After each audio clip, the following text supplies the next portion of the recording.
Having recently lost my father, I decided to split the $5 million inheritance between my mother and myself. This resolution came during a poignant moment shortly after my father's funeral. As I was reviewing the inheritance documents, Brian, without any right, casually remarked, "Laura, don't be greedy." His next words shocked me even more. "Finally, I can quit my job. I owe it all to that doddering old man." I was appalled. "Are you referring to my dad?" I asked incredulously, unable to hide my shock. Brian ignored my dismay, and together with my mother-in-law, they excitedly made plans to buy a new car and go on a shopping spree. This unexpected behavior was too much for me. Here I was, grappling with my father's death, overwhelmed with household responsibilities, and now listening to them insult the man who had just passed away. The thought of continuing to live with Brian and my mother-in-law became unbearable. Trying to keep my composure, I managed a forced smile and said, "Sure, use the money as you and my mother-in-law, please. My name is Laura Brown. I'm a 40-year-old housewife who works alongside my husband. I grew up as an only child to parents who were both doctors and ran a highly respected clinic in our hometown. They showered me with affection, and although I chose a career in pharmacology over medicine, they supported my decision. Tragedy struck our family 8 years ago when my mother died in an accident, leaving my father and me heartbroken. During those difficult times, Brian, then my boyfriend, was my pillar of support. We met through a mutual friend, and 3 years after my mother's passing, Brian proposed. Brian worked as an ordinary salaryman in the food and beverage industry. Despite my higher earnings, I believed that love would help us surmount any challenges. My father was thrilled when I announced our engagement. "I have seen how Brian supported you, Laura. Thank you so much. Please continue to take care of her," he said. Brian promised my father, standing tall, "I will make her happy." I felt a surge of happiness standing beside him, convinced of our bright future together. But when we visited Brian's family to announce our engagement, his mother, heavily made up and a divorcee herself, looked me over critically. "Marriage, huh? You're Brian's choice? Isn't she a bit plain for you and older too? Wouldn't a younger woman be more suitable?" Her words were like a cold splash of reality in my dreams. Brian's retort caught me off guard when his mother questioned whether a younger and prettier girl would suit him better. "Mom, Laura works at Gold Pharmaceuticals, and her dad is a doctor who runs his practice," he said, focusing more on the financial aspects of my background than my personal qualities. His mother's demeanor quickly shifted to one of approval. "Oh, Brian, you should have mentioned these important details sooner. That changes everything. I'm happy to approve of the marriage. Nice to meet you, Laura, and thank you." With his mother's approval secured, Brian was elated. Yet, despite the smooth progress towards our marriage, I felt a lingering unease.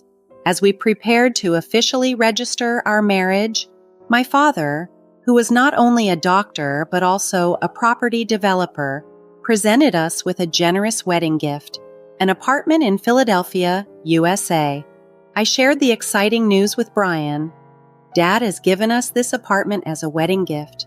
It's our new home. Let's live here happily and peacefully together." Brian's smile radiated happiness, marking the beginning of our married life. However, the reality of married life soon revealed unsettling truths.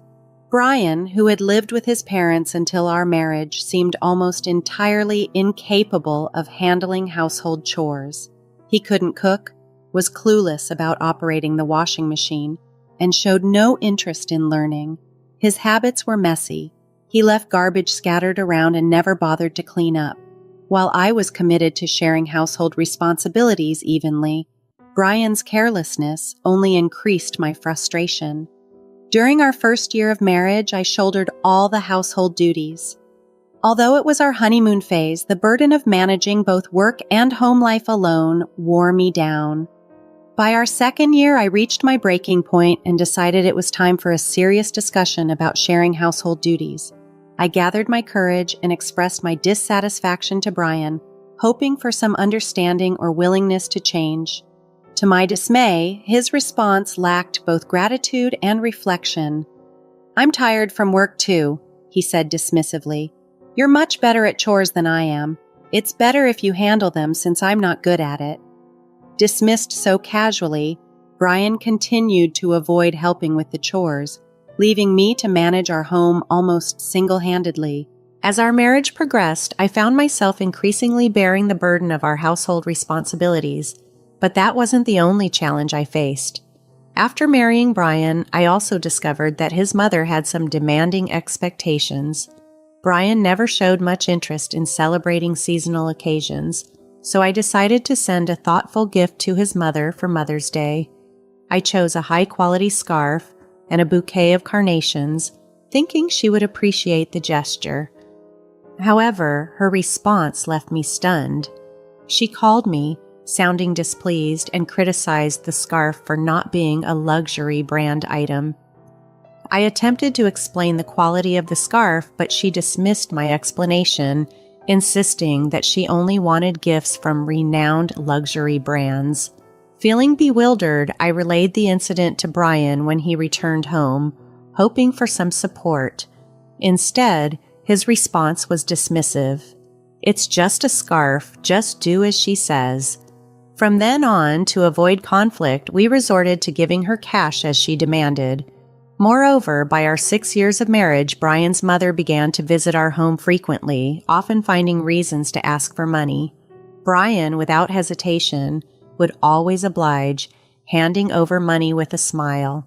Despite my having a job, Brian's income was modest, and managing our finances became increasingly difficult.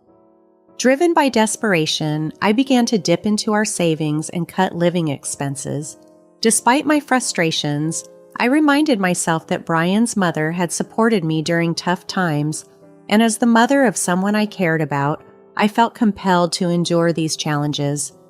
Now, in our 7 years of marriage, I continue to manage all household chores and the demands for money from my mother-in-law. During this routine, my father, whom I hadn't seen in some time, called me unexpectedly. The news he shared during our rare meeting was heart-wrenching. He revealed that he was suffering from terminal cancer and that treatment was no longer an option. Overwhelmed with shock, tears spilled from my eyes. My father gently stroked my head, comforting me as he did when I was a child, and softly said, "Laura, this is fate. Let's accept it quietly." Faced with this devastating news, my days became a relentless juggling act of work, household duties, and visits to my father's hospital. While my job provided some flexibility, managing the household remained a challenge. When I informed Brian that I would be caring for my father during this difficult time, he showed no reaction or willingness to help, leaving me to navigate these hardships largely on my own. Dealing with my father's sudden illness was overwhelming, and Brian's lack of support only added to the strain. "Please do your best," was all he could muster, and he visited my father in the hospital just once. With my attention fully on my father's care, I had little energy left for Brian. If I had any time to spare, it was only natural that I wanted to dedicate it to my father. One day, as my father lay weak in his hospital bed, he asked me out of the blue, "Laura, how is your marriage with Brian going?" His question caught me off guard. Reflecting on Brian's indifferent attitude at home and his mother's demanding behavior, I found myself at a loss for words. My hesitation must have spoken volumes because my father gently told me, "Laura, you don't have to endure all this. Think about your happiness. Don't worry, you won't face any hardships after I'm gone." His words brought tears to my eyes, and I wept as he held my hand firmly and silently. 4 months later, the inevitable happened. My father passed away quietly. Amidst immense sorrow, I began arranging his funeral.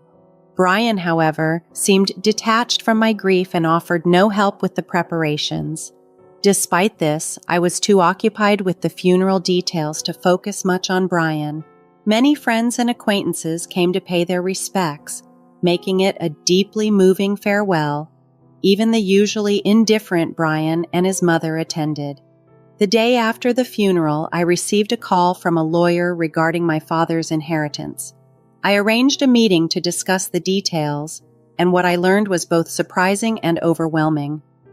After taxes, such as the inheritance tax, my father's estate amounted to over $5 million.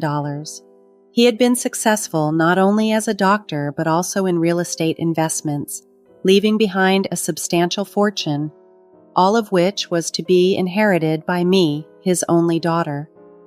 Filled with surprise and gratitude, yet trembling at the thought of managing such a significant sum, I proceeded with the inheritance process. After returning home, I spread out the documents I had received from the lawyer on my desk. Reading through them, exhaustion finally took over, and I dozed off on the sofa. When I awoke, I could hear the cheerful voices of Brian and his mother in the distance, discussing something that sounded far too jovial given the recent events. Their laughter and conversation seemed disconnected from the gravity of our recent loss, leaving me feeling even more isolated in my grief and responsibilities. As I awoke from my doze, I was surprised to see Brian approaching me with a beaming smile. "Yes, Laura, well done," he exclaimed. Confused by his sudden excitement, I noticed the inheritance papers in his hand, the ones I had received from the lawyer. "Wait, don't just read those without asking," I said, shocked and angry that Brian had gone through the documents without permission. However, my mother-in-law, unfazed by my distress, happily chimed in, "Wow, an inheritance of $5 million. Isn't that amazing?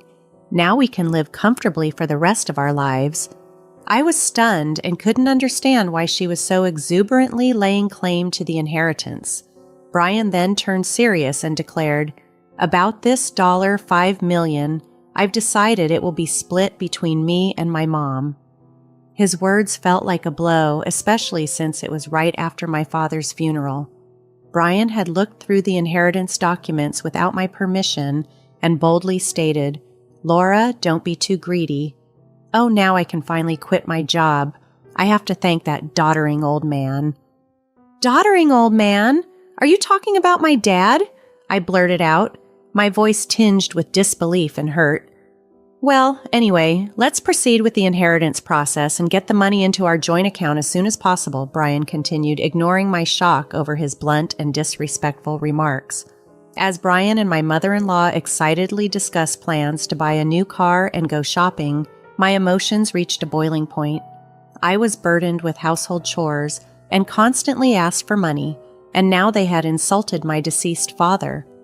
Holding back my anger, I replied with a forced smile, "Sure, use the money however you and my mother-in-law please." Hearing this, my mother-in-law, seemingly satisfied, said cheerfully, "That's the spirit, Laura. Quick to agree.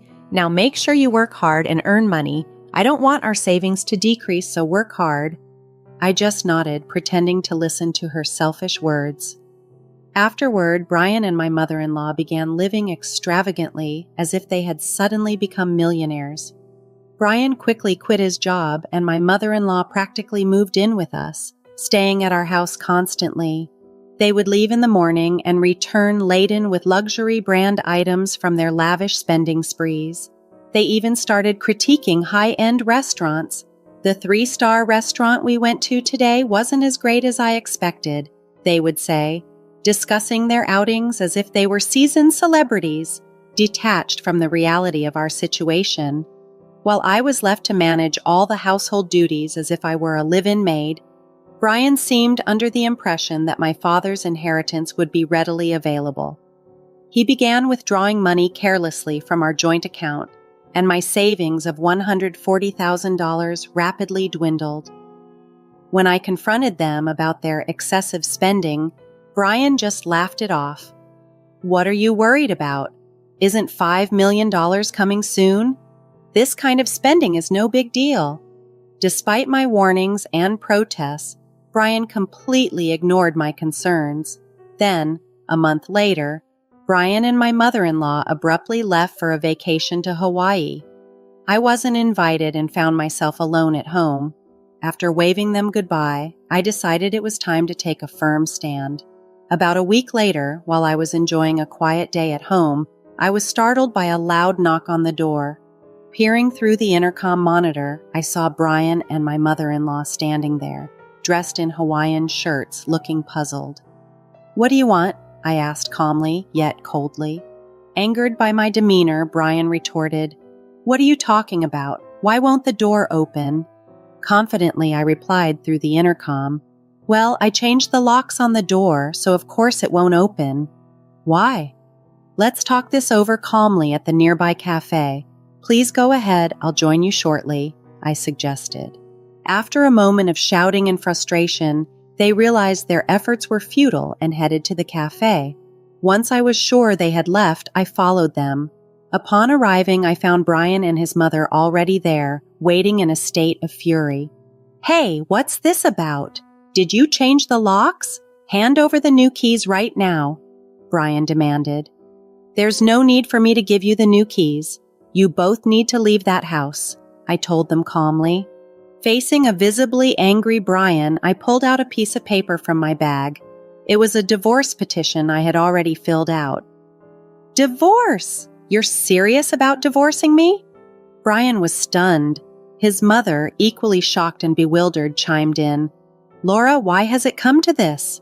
Their reactions mirrored their disbelief, but I remained resolute, ready to reclaim my life and my independence from their unrelenting selfishness and disrespect. I spoke to Brian and his mother, who were now visibly panicking and flustered. "With the way you've been spending every day, are you sure your finances are okay?" "What money? Of course it's fine," Brian retorted vehemently, almost spitting as he spoke. "Your father's inheritance is coming, right? There should still be over $90,000 in our joint account. Look, I'll show you right now." Saying this, Brian pulled out his smartphone and quickly opened the banking app to check the account. His expression shifted suddenly. "What? What's this? Why is the money gone? It was there just the other day." Hearing Brian's startled reaction, his mother also checked her phone, her face clouded with confusion. I decided it was time to reveal the truth to them while they were still trying to make sense of the situation. "Of course it's gone. I'm divorcing you, so I moved that $90,000 to my account as part of the property division." "What do you mean?"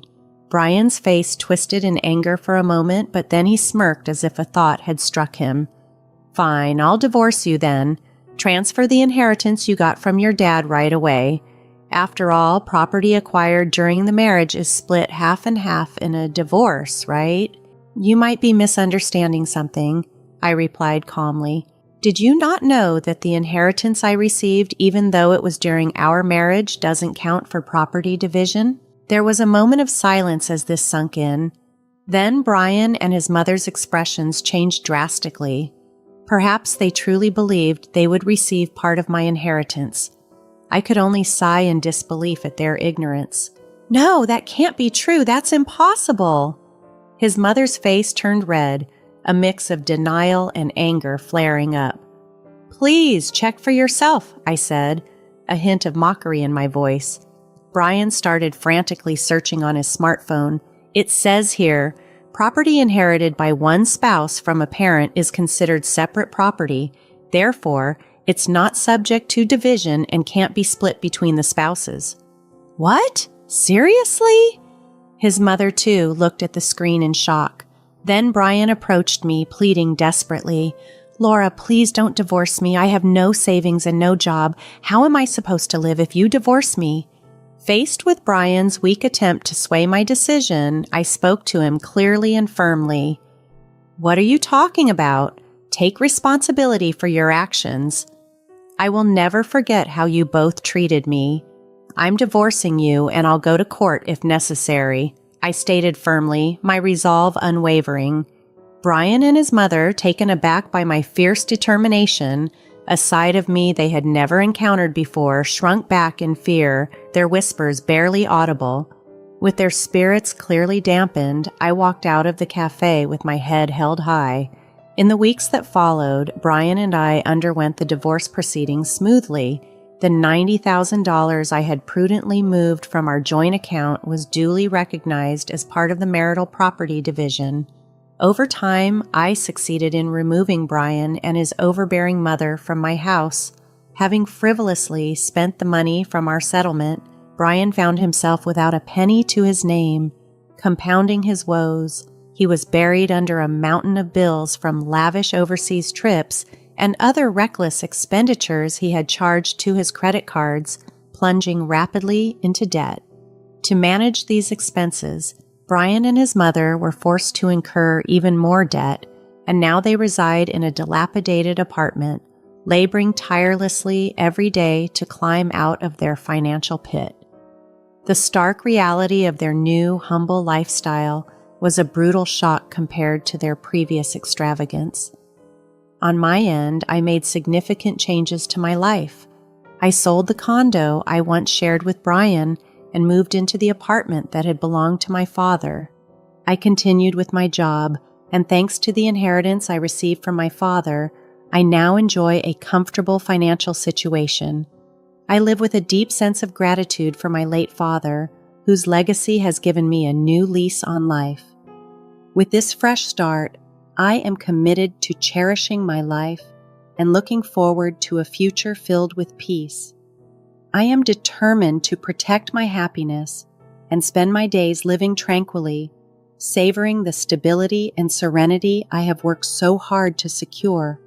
My focus now is on enjoying the simple pleasures of life, secure in the knowledge that I have overcome significant challenges and emerged stronger.